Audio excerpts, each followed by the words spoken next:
Group 8, Species Distribution and Climate Change, Threats to Vulnerable Species by Angela Null. Introduction. Climate change has had a profound impact on species distribution around the globe. My chosen subtopic is Threats to Vulnerable Species, and this explores a few of those vulnerable species in both terrestrial and marine environments. Overview. 5 different studies were analyzed to further explore this topic. The different species that were studied include the North Pacific right whale, the sea cow, primate populations, American legless lizard, the Mexican mole lizard, and Brazilian stingless bees. Study 1, Global Vulnerability of Marine Mammals to Global Warming. The background of this study includes that the main objectives were to utilize trait-based research methodologies so that researchers could evaluate the vulnerability of marine mammals under both high and low greenhouse gas emissions. Methods of research include intrinsic sensitivity to global warming, exposure and vulnerability to climate, the diversity of ocean scenarios, functional phylogenetic originality to create simulations of projected climate change in the northern Pacific Ocean and the seas of Greenland and the Barents Sea. Ultimately, representative concentration pathways, RCPs, were created to display the long-term global emissions of greenhouse gases and how they will affect these species. The results of this study found that the 2 most vulnerable species include the Northern Pacific right whale and the dugong, also known as the sea cow. Aside from species loss, the study also revealed that global warming is threatening diversity. This will negatively impact the functionality of entire marine ecosystems into the future. Ultimately, the study also reveals that species of marine mammals distributed across the Northern Hemisphere, including whales, dolphins, and seals, are highly vulnerable to global warming, even with strong mitigation practices in place. As a result of global warming, many of these marine species will go extinct if the warming trend continues and CO2 is continued to go into the atmosphere. The results of this study, here is the North Pacific right whale. You can see that the IUCN status over on the left-hand side is that it is endangered. It is sensitive. And there on the right is the mean differences in average temperature. So as you can see through the orange and the red, there is going to be some extensive warming periods throughout there. This is the southern right whale. It's of least concern. It is considered by the IUCN status. And then again, these are the mean differences in the average temperature by degrees Celsius. So again, here you can see some warming, but this one is a little less vulnerable than the northern whale.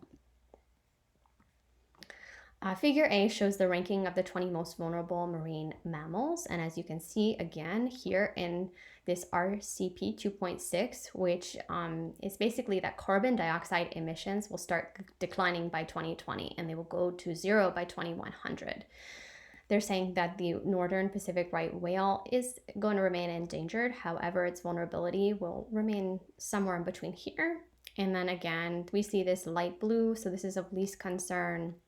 But again, orange is endangered, so we need to look out for those orange ones especially.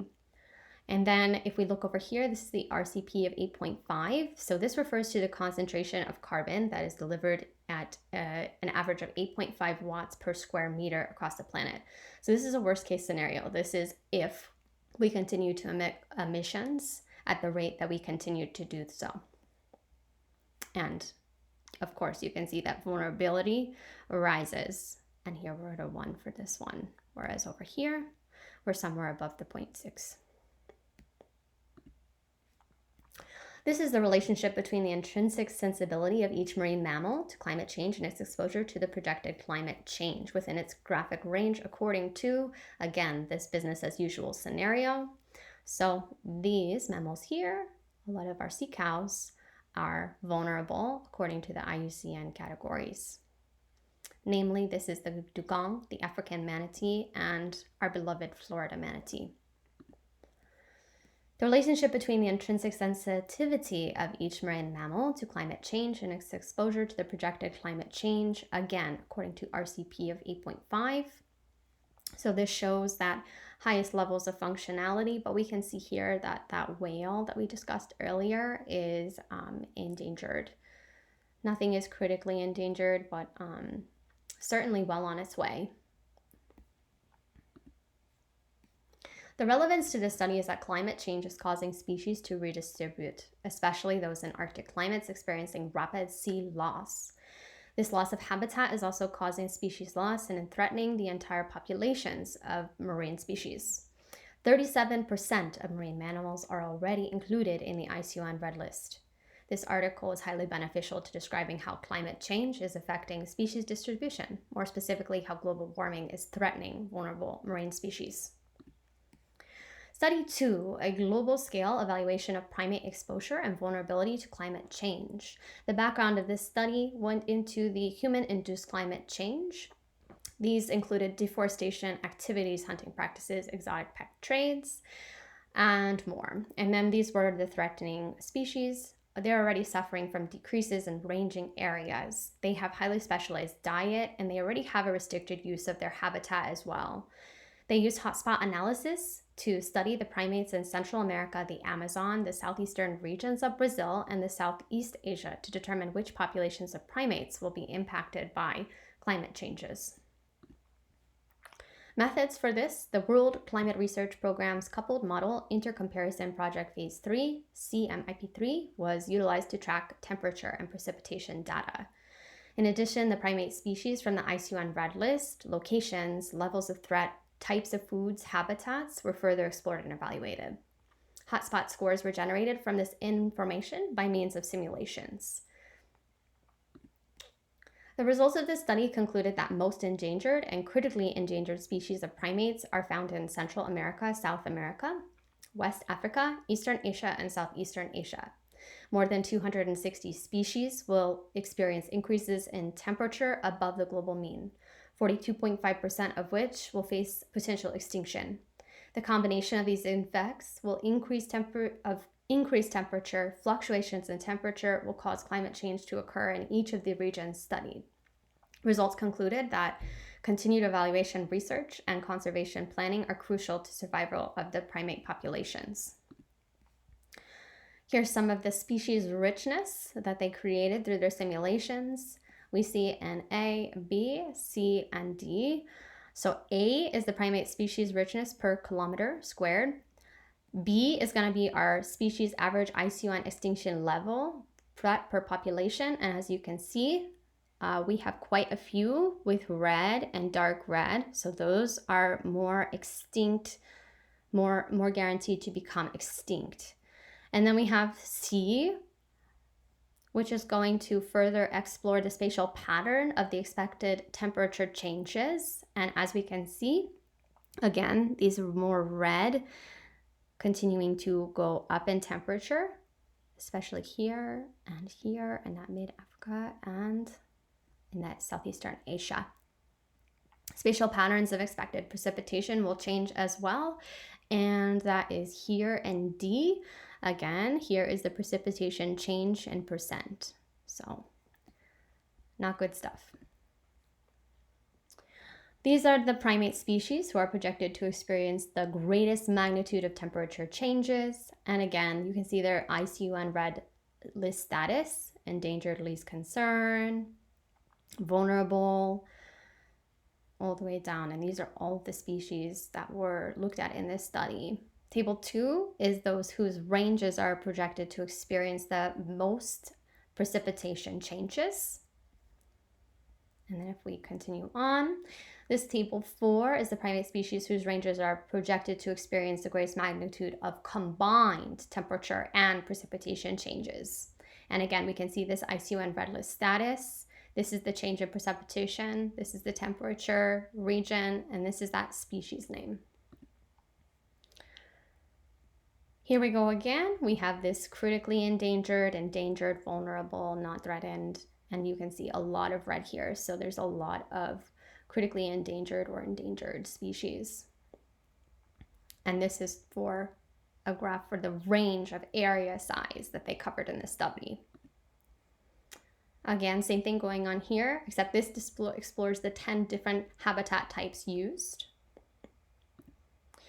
And then here we go again, same concept, but this is the 10 different food types consumed.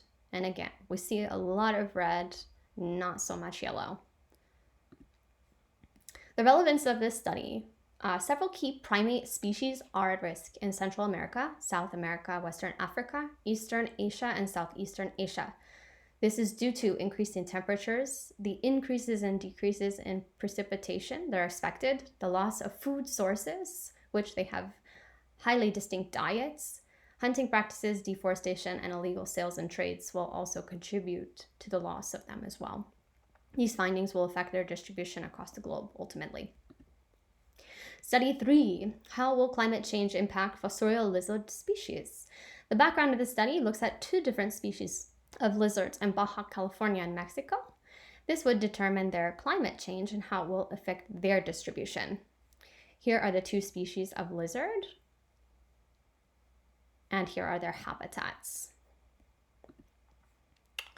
Methods of research in this study included an in-depth analysis of these 2 lizard species at specific sites. Also, they studied their thermal ecology, the bodily temperature, and the temperature of their environment, and they wanted to create quantitative measurements of thermal preferences. Species distribution records were researched as well, and extinction models were generated based on all of these evidential findings. Evidence reveals that both species are in danger of becoming extinct due to their low rates of mobility, their restrictions in terms of elevation, their distribution in terms of their latitude, and their current preferences in terms of their soil types. The biggest threat to these species of lizard is rise in temperatures, which is going to affect bodily temperature. Also, it will determine how much they are active throughout the day, and it will also affect their reproduction as well. Representative concentration pathways were created for this study as well, and this displayed the long-term global emissions of greenhouse gases and how they will affect these species. Here is that percentage of observations and the temperature in degrees Celsius, and this is what's going to happen according to their research.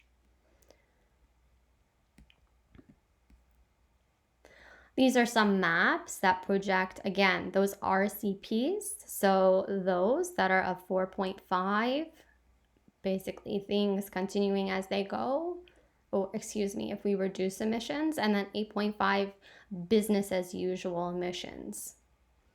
And over on this side, we have a bunch of different projections of those results. Again, with the RCP of 4.5 over here on the left-hand side, and then 8.5. And all of the color legends basically describe through both mappings which areas are unsuitable and which areas are suitable. So here in red is unsuitable and blue is suitable areas. Over in this color legend map, we're looking at 0 unsustainable areas, which are red, and again, blue, the suitable areas. This is the current potential distribution for these 2 types of lizards.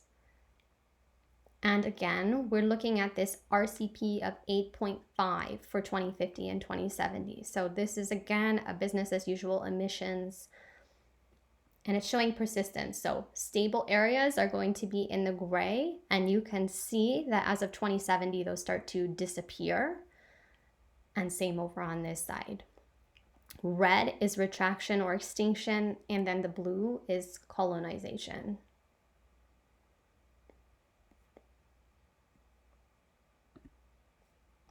Model projections predict warming across the southwest region of the United States by 2.6 to 4.8 degrees Celsius and a decrease in precipitation by the end of the 21st century. This will affect their habitat. It will also dry out their soils.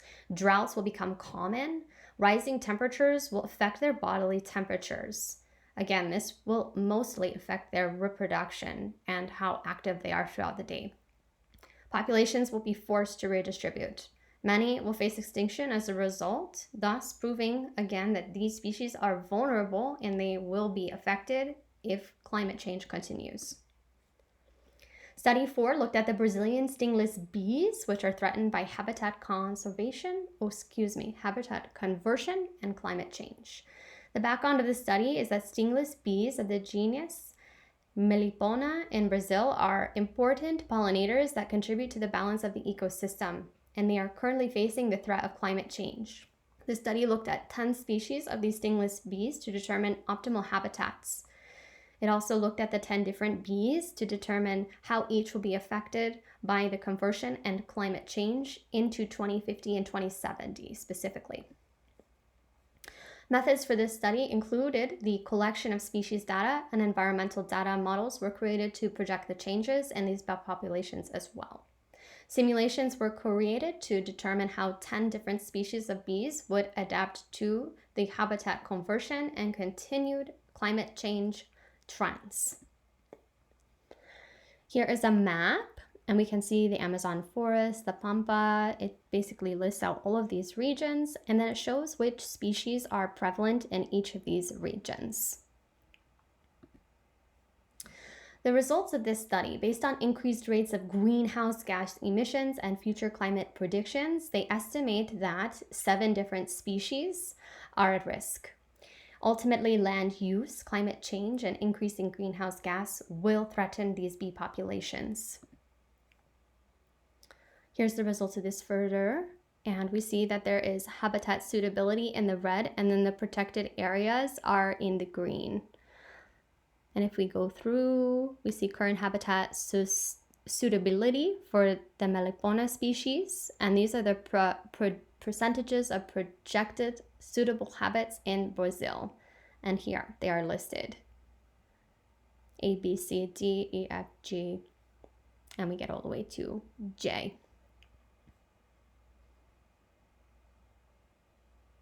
So a brief overview of this. So basically, you can see that habitat suitability in some places, red, and then the protected areas, green. There are not very many protected areas. These are results continued. So percentage of different land cover overlapping the habitat suitability of the Melipona species and Brazil. And we can see all the different species of Brazil, and we see the percentage of land cover. This was 2000, and then it continued over into 2014. And we can see that a lot of the agricultural mosaic with the forests have continued to grow into those natural areas.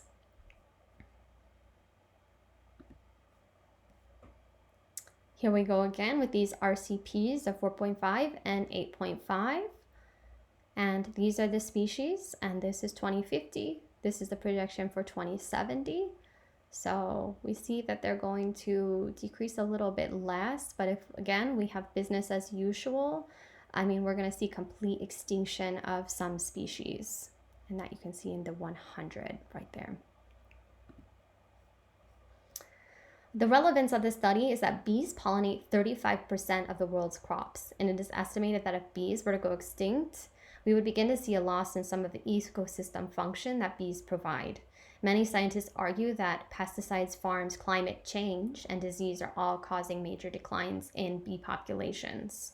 Again, climate change is causing declines in bee populations. Study 5 looked at climate change effects on marine protected areas in the Benthic Sea. The background of this study explores climate change and its threat to marine ecosystems, biodiversity, and ecosystem services in the Benthic Sea.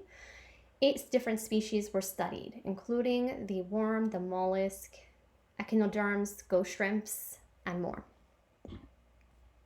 Methods for this study: through the use of 6 species distribution models, including a GLM, MARS, FDA, RF, GBM, and Maxent.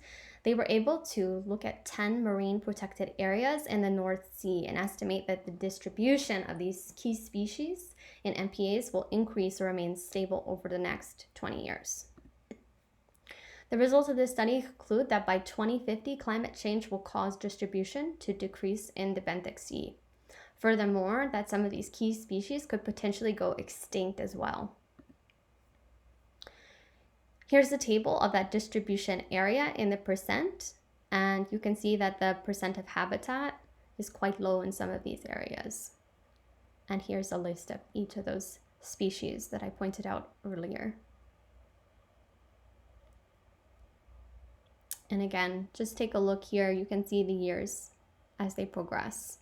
And then you can see how each is going to be affected. And we do have some that come to 0.